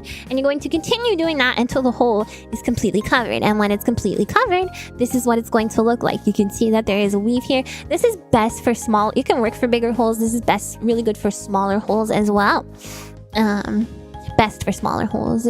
Guys, stop. Is it similar to how loom operates? The resulting weave is similar to the weave that a loom would make. It's probably identical to the weave that a loom would make. But a loom uses, this is one connected piece of thread that's just going through, you know. Good for ember, yeah, if you, I don't know, if you have like a little burn in your fabric, it would be good for that type of thing. Sometimes it's necessary to... All right. Everyone relax. It looks stronger than the original fabric. Yeah, well, the original fabric is a knit, and this is woven. That's another reason why you shouldn't really patch big holes that way. Do you make a lot of cosplays? I have made cosplays for friends. Yeah, you shouldn't patch big holes that way because the way woven fabric drapes is just fundamentally different than the way a knit fabric drapes. So it's just going to look unnatural if it's too big a hole that you're covering up. But for small holes, it's totally fine. And you can actually get it to look very, very similar if you have a similar color of fabric like this person has. And a loom uses a bunch of individual pieces of thread rather than one piece of thread going back and forth. And the way it operates is different. But it's kind of similar. I think that's how... I've never used a loom, you guys. Alright, and a buttonhole. You can also hand stitch a buttonhole. You don't have to use a machine to make a buttonhole. What you want to do is... Okay, so this is useful if... You might be asking, why do I want to make a buttonhole? This is useful if, for example, maybe if you're a lady and you have a button-up shirt that Volcano's hole is... Stop it. I don't think it's exact, but this reminds me of a woven wall hand you made for art class that took forever to make. No, I think it's the same method, yeah, that you would learn in art class. If you're a lady and you have... Okay, this is something I've had to do, okay? If you're... Okay, be mature, okay? If you're a lady and you have assets, you know, if you have breasts, It can sometimes, if you have a button-up shirt, it can sometimes cause gaping in the buttonhole. So you can, and then you're gonna show more than you want to show. So you can use a safety pin to secure this from the inside, or you can add an additional button. This is good for that, or if you're a guy and you maybe have a pair of jeans and you're like, this button is just too tight. I sure do wish the hole was a little bit to the, a little bit further out so that it wasn't quite so tight on me. You can use this method for that. So first you want to start off with doing a stitch a couple times at the top of where your buttonhole would be. Right? Happens to big pecs too. Yeah, sure. It can happen to guys too, for sure. So you want to make a couple stitches, maybe 3 or 4 at the top. And then you're going to want to do a running stitch in and out, in and out, in and out, in and out, in and out. And that's just the whole thing's in place while you cut it, and then you're going to do this other stitch. But then you do a reinforcement stitch at the bottom. So just go over it a couple times, 3 and 4, and then in and out, in and out, in and out. And then you're going to want to tie that off. Sometimes you just gotta add more buttons to stuff. Yeah, true. That's what I was getting at with the ladies' shirt situation. What if you have a friend that has a lot of holes in their pants crotch from toots? Like I said, I don't necessarily recommend repairing crotch pant holes. So once that's done, now you can cut out. You can use a seam ripper or a small pair of scissors to cut out the buttonhole in the middle. So this is going to make it so that it doesn't, the running stitch you did is going to make it so that it doesn't fray too much after you cut this hole. And then once that is done, you're going to go around the edge of the hole with this blanket stitch that I taught you guys about before.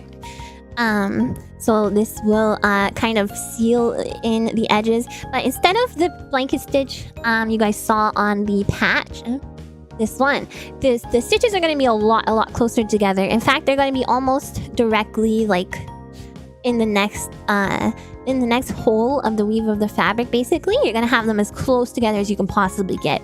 And then once that's done, you will have your buttonhole and it will be secured and you can use it.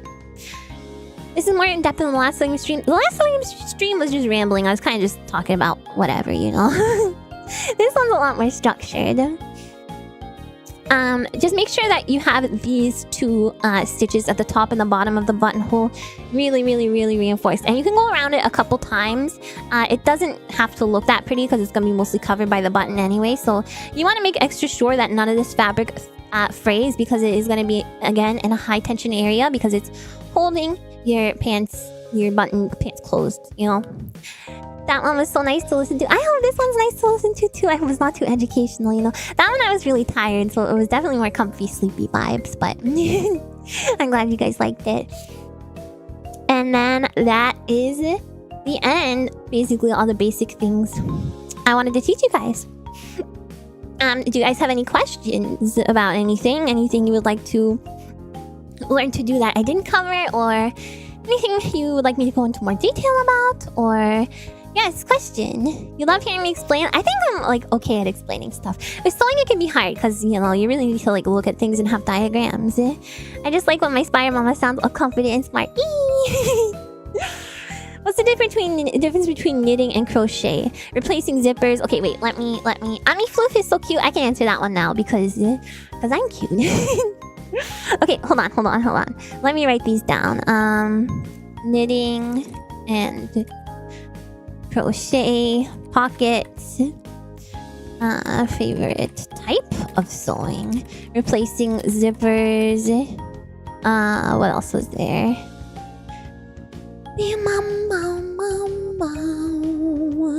It's really well put together and helpful. Yeah. Did you teach us how to use a sewing machine, like replacing the needle and turning a bobbin? Yes, I taught the very basics of it.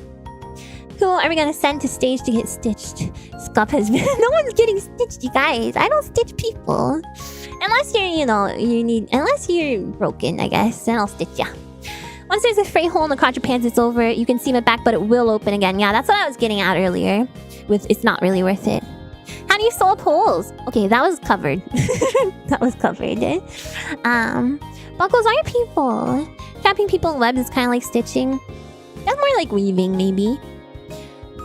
People sewing durable little bags to strap onto bikes for camping has become big business in the cycling world. That was neat to learn about. Oh, okay. What is thread? Thread is a bunch of fibers that are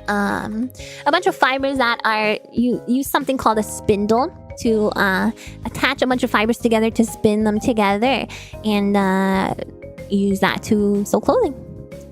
You were in stitches the whole time. It wasn't funny. Not even snitches. Snitches can get stitches. Being stitched by Ami to be turned into a marketable plushie. What is a needle? You guys. Oh, you guys. When is it optimal to mend by hand or with machine? Okay, let me write that down. Mend by hand or machine. Really, it's just a matter of... generally, unless I'm doing something delicate like an invisible hem stitch, I would generally always opt for machine just because it's faster. But obviously, like I said at the beginning, it's cheaper to do hand sewing, and you can take it around with you as well. Okay. Need some of that fraying drink. I'm tied up and can't keep myself together. Will I survive? I'm afraid not. You can ask me about the game, Loon. Sure. If you have a material that gets all sorts of frayed when you cut it, is there any trick to keep that from happening? Yes, there is. So fraying fabric. Good deal on sewing machine. You guys, some of these I answered. Check on thrift stores or marketplaces. Should you get pin cushions? You should get something to hold your pins. It doesn't have to be a pin cushion. It can be like a magnetic thing too. Any funny family... Okay, funny family sewing. I don't think so, but... Oh yes, I do have one. Okay, let me answer these questions. Oh, another question? Go for it. So knitting... the difference between knitting and crochet... Knitting uses 2 needles and you're basically, interlocking the fabric. Have I stepped on a needle? No, but I've stepped on a seam ripper and it was a lot more painful than stepping on a needle. How do you stitch up a broken heart? Why is your heart broken? You just... I don't know why. With a chew. I've had a seam ripper inside my foot and also an earring. I've never stepped on a buckle. Okay, so knitting is you use 2 different needles and you interlock the yarn together that way. Crocheting, you just use 1 needle and you're just making knots with the 1 needle and you are making more knots into the existing knots to expand on the crochet. It's been fixed now with a lavender thread. Aww. Please check with a doctor, yeah? What about holes in your pockets? You tend to get those. Are those salvageable? Do you mean like... What do you mean near pockets? Do you mean like in the pocket lining? So yeah, someone asked about pockets. Ironstag, I think it was, said, what about pockets and nothing else? What do you mean, what about pockets? Like, you want to know how to sew pockets or how to mend a hole in a pocket? Because the method is going to be the same as the other mending methods I showed you guys. Around the corner seam. Like, inside? Like, in the lining? Any thoughts on them? I like pockets. I prefer pockets. I have altered dresses to add pockets into them. That's how much I love pockets, and dresses don't usually come with pockets. My favorite type of pocket. Yes, I have put pockets on clothing. Like bottom of the pocket, change falling out kind of stuff. Yeah. Okay. Oh, where the pocket connects to the pants. Yeah, you could use one of these mending methods I showed you. If it's where the pocket connects to the pants, that can be a tough one. Depends on if the fabric is frayed or not, or if it's just the seam that failed. If the fabric is frayed, I would cut off that frayed edge and I would just reattach it with you can use a half back stitch. That would be pretty secure since you put heavy stuff in pockets sometimes. Bending a hole in pockets, I might try that. Got some work pants that you like to have some holes in one of the pockets. I mean, you could definitely patch that really easily. Yeah. Do they need different stitches? No. I mean, yes. Use a secure stitch. Use a like obviously you're not going to need an invisible stitch for something like a pocket. I would use half back for pretty much most purposes. It's the closest you're going to get to the secure stitch that a sewing machine will give you, I think.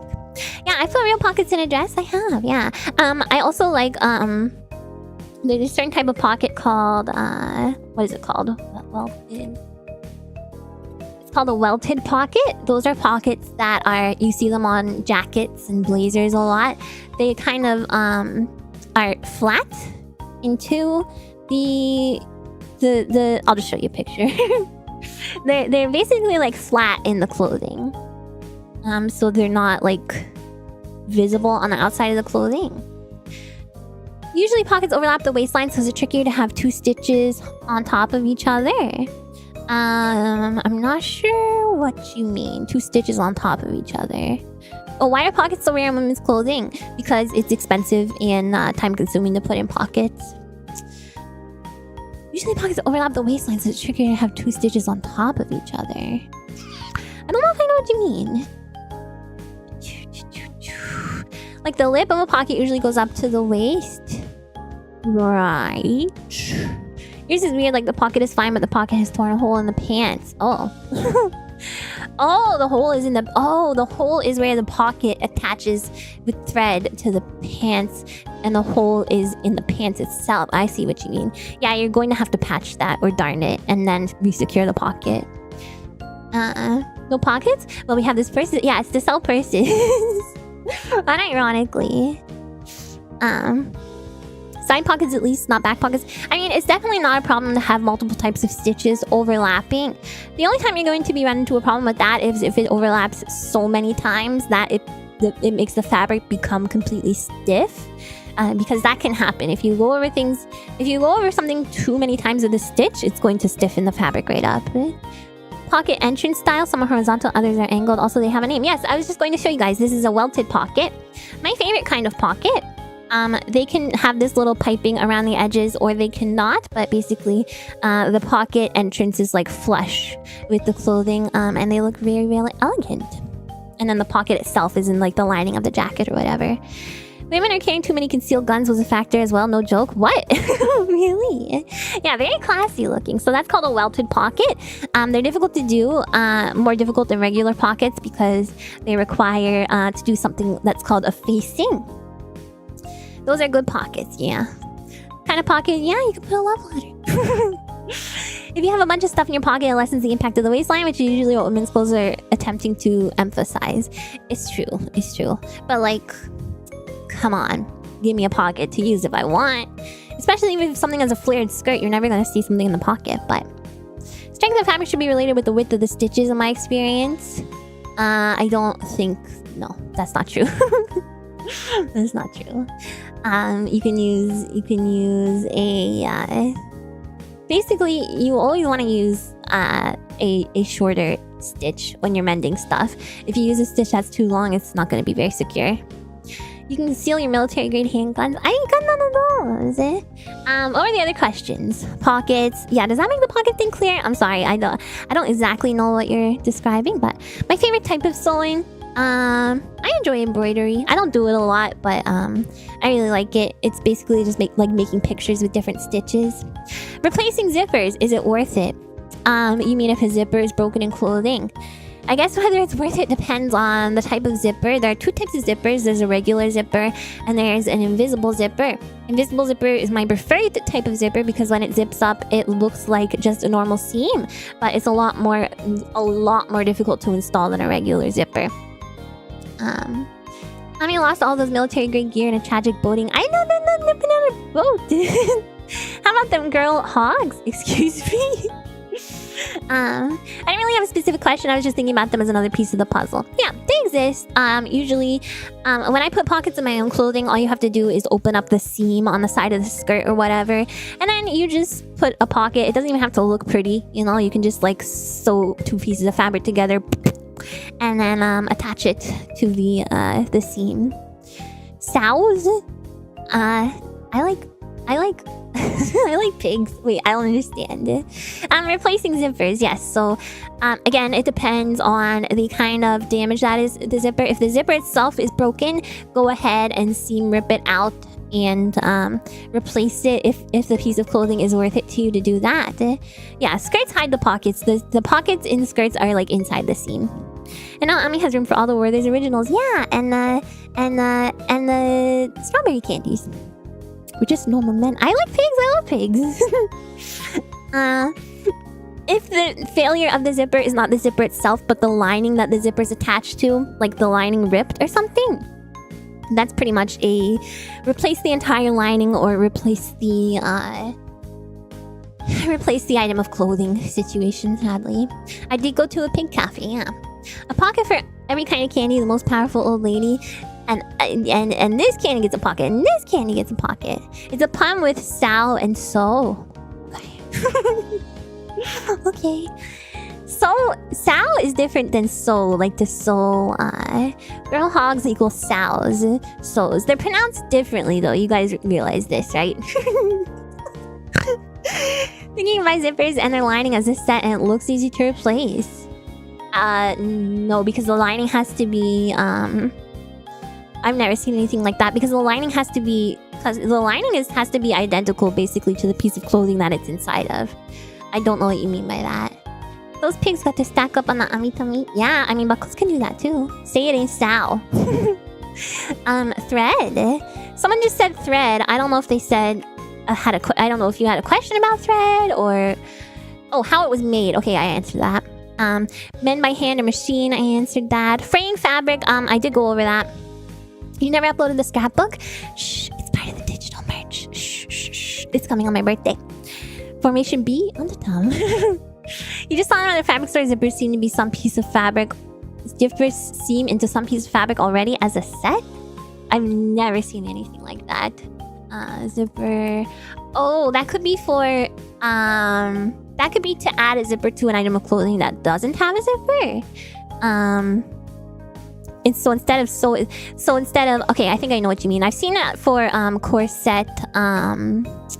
corset lacing, where it's already, the corset part is already like there. You just have to like attach it to two ends of the fabric. I think that's probably what you're talking about. It's not a lining. It's just the way so you don't have to actually deal with sewing the zipper. Instead, you're just sewing two pieces of fabric together.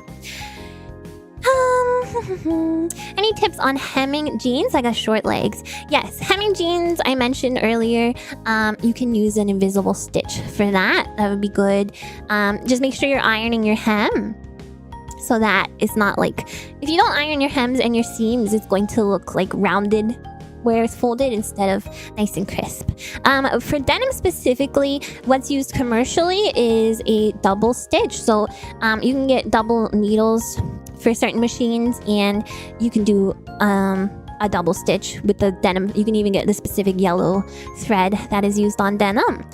You can also, if you wanted to match the existing stitch that's on the rest of the jeans, you can use that denim thread, and you can use, you can just do two, if you want to hand sew it, you can just do two half back stitches parallel to one another. Say it ain't so, I wanna go, and your mama. And your mama. I mean, sewing knowledge into Buckle's brains. Yeah, that's a different sewing word. Fraying fabric, I mentioned that in the presentation. You're going to want to use pinking shears, or you can seal things with a zigzag stitch at the edge, or you can use the fray check. It's kind of like a glue-like substance that I mentioned before. Is denim weak compared to the old days? A lot of jeans, if you're getting jeans, a lot of them are not like actually pure denim. Oh wait, I think I skipped it. This one or this one.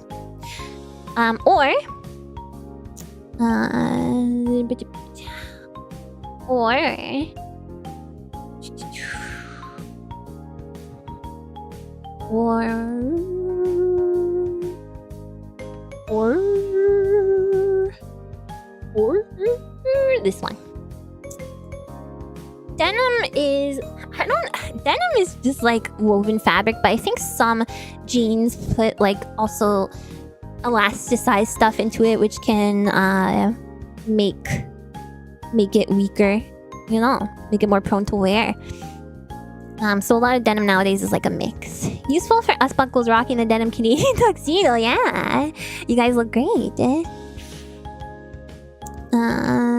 All the good stuff's made in Japan on old Levi's equipment, so I've heard. Oh, I mean, I think denim lasts a pretty long time if you want to get real denim.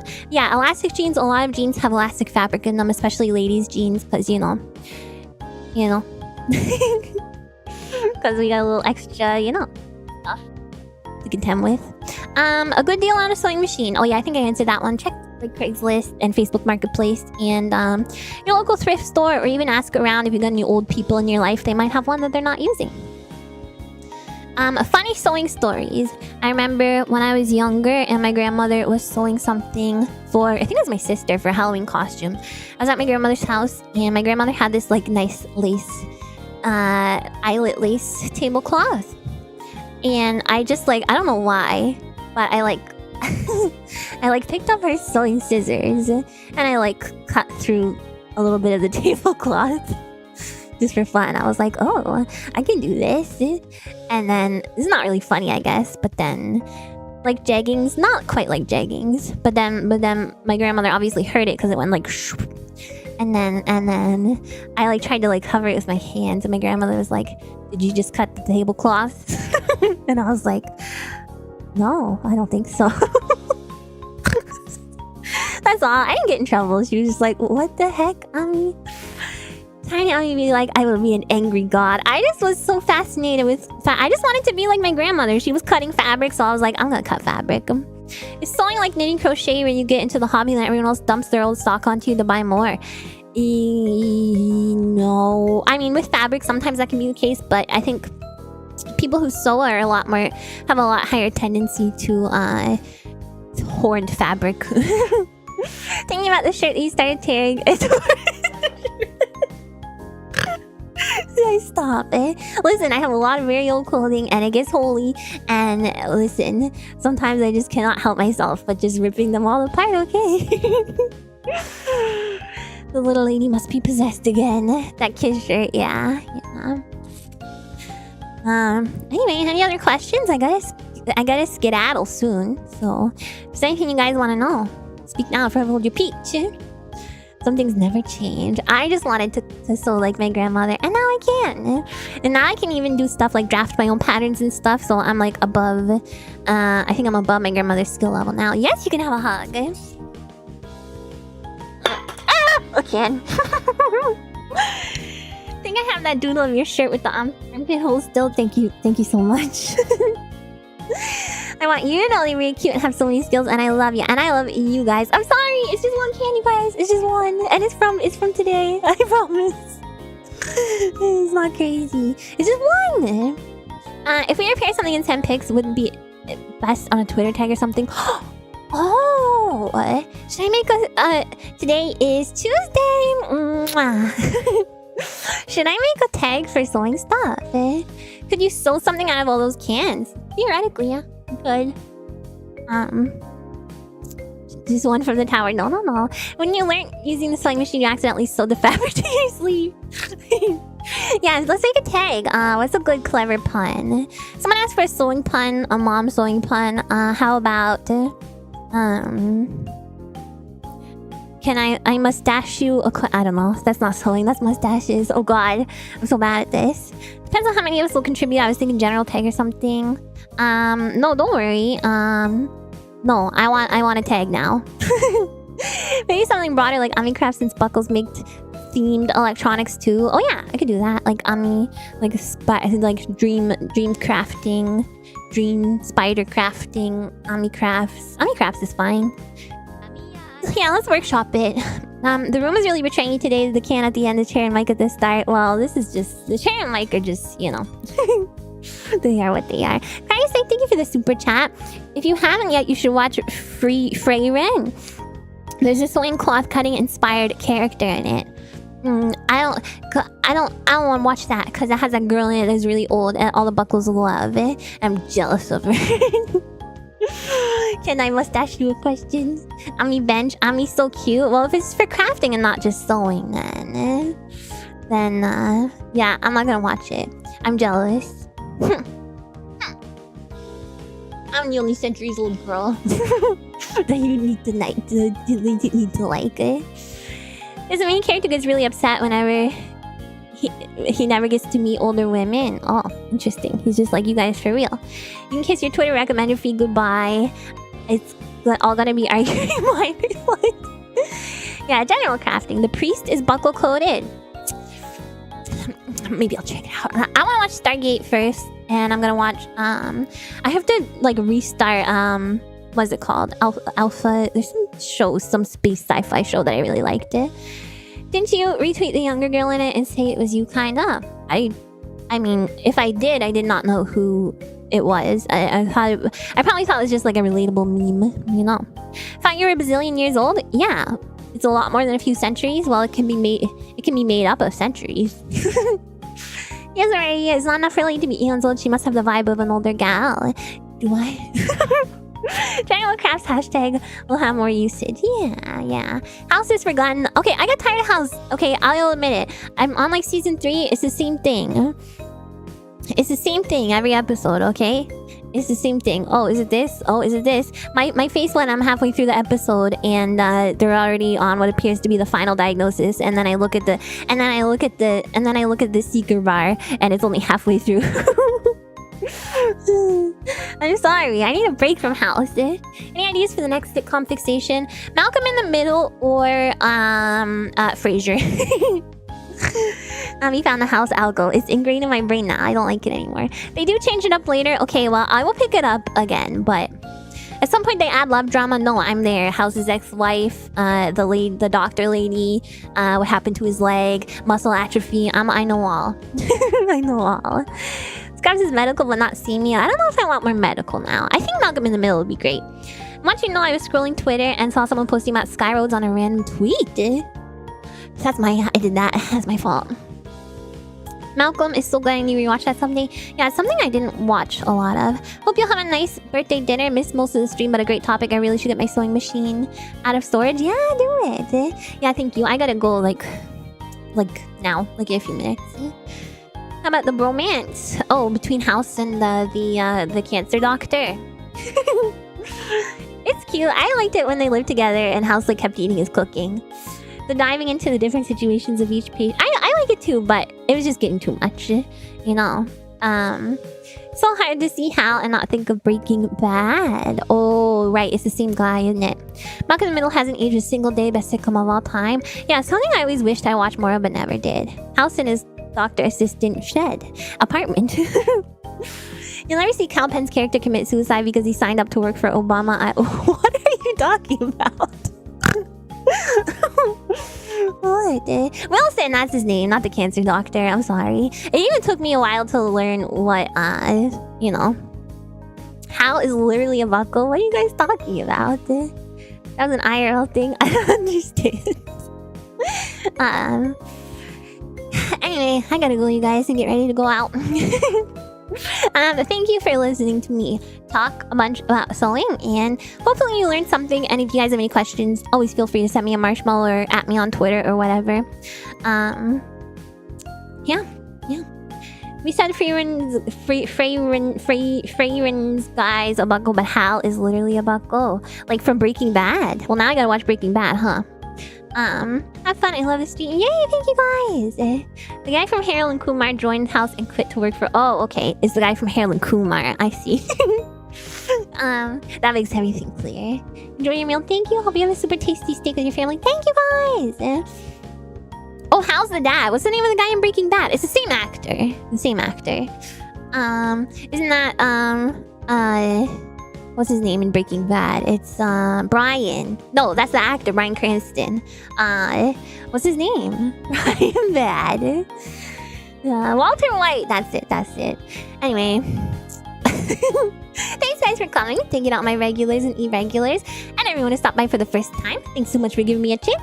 Thanks to all the VOD watchers and VOD commenters, and the chatters and lurkers, and the Dreamweavers, and spiders, the Dreamweavers, and buckles, and spiderlings, and everybody who renewed their memberships, and everybody who donated today, and everyone who, I think there was even a new membership joined as well, so thank you for that. And I will see you guys tomorrow for the 6 spiders. I was trying to say spiderlings, I think. I'll see you guys tomorrow, which is, I don't remember. Shadow? It might be Shadow the Hedgehog. Yeah. Okay, guys. Thank you. Otsukaresamiya. Oyasumiya. Bye-bye. Sorry I had to cut it short today. Love you guys. Mwah, mwah.